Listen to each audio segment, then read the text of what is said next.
Did you know there's etiquette involved when you go to a sushi restaurant? Stay tuned.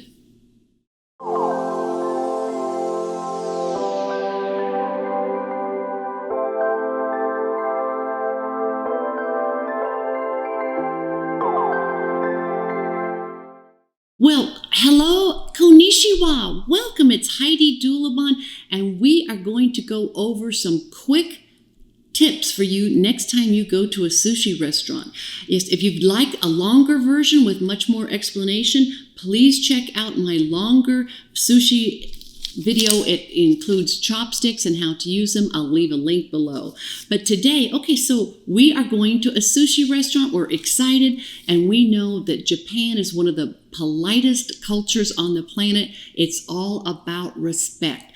So we go to a sushi restaurant, and we could have some beautiful lacquered, which is traditional in Japan, chopsticks like mine that I've had since I was a child.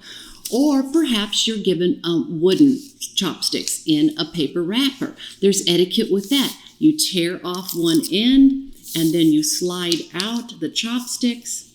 And sometimes you need to break them in two.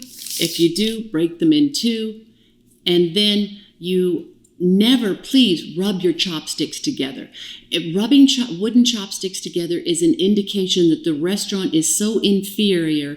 They have splinters all over their chopsticks that they're cheap. So don't do that. The chopsticks are fine.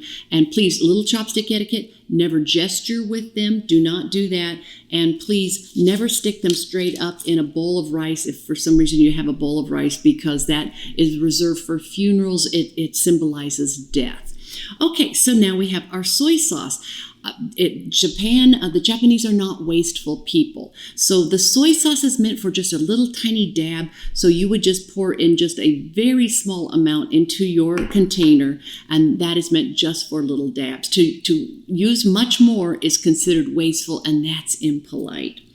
So for our sushi tonight, we have the maki rolls. We have the nigiri, which is just fish on top of rice, and sashimi, which is the beautifully carved raw fish. We have some wasabi and ginger.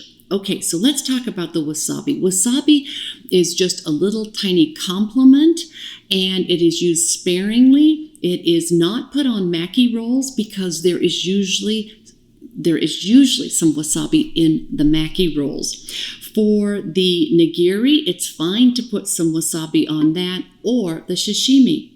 Now the ginger, people commonly misunderstand the ginger. The ginger is a palate cleanser. So in between bites, you would take a bite of ginger, and that cleanses your palate. You do not put ginger on top of any of this. That is impolite. It shows you're not quite sure what you're doing in the sushi restaurant. And after this video, you've got this.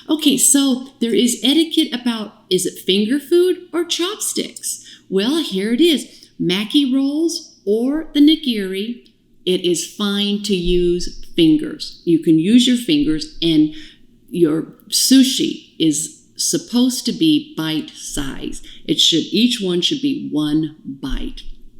Or if you don't want to use your fingers, it is fine to use chopsticks for the maki or the nigiri. So we could pick up something like our maki roll, and let's just say we want just a dab of soy sauce. You would just put it in just a dab, and it's impolite to shake any soy sauce off. You would not need to, because you just get a little tiny dab. You take this to your mouth and eat it. I'll spare you from watching me eat.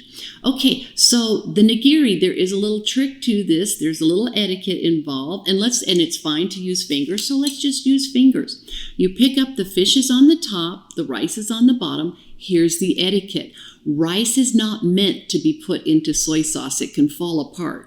So you turn over the nigiri, and you just gently, if you choose to have some more soy sauce, touch it into the soy sauce, and then you bring this to your mouth and eat that. But here's where things differ. When you get to the sashimi, which is just purely the beautifully carved fish, you must use chopsticks. That is not finger food. It's impolite to pick this beautifully carved fish up with your fingers. So you would pick it up with your chopsticks. It's fine get a little dink into the soy sauce if you like, and then eat this. So let's say I've had a bite of each. I need a little palate cleanser. I would take some of the ginger and then have a little bite. If I chose to put a little bit of the wasabi on top, I could just do that a little bit like this. So this is very quick, and at the end of the meal, there is a little bit of chopsticks etiquette.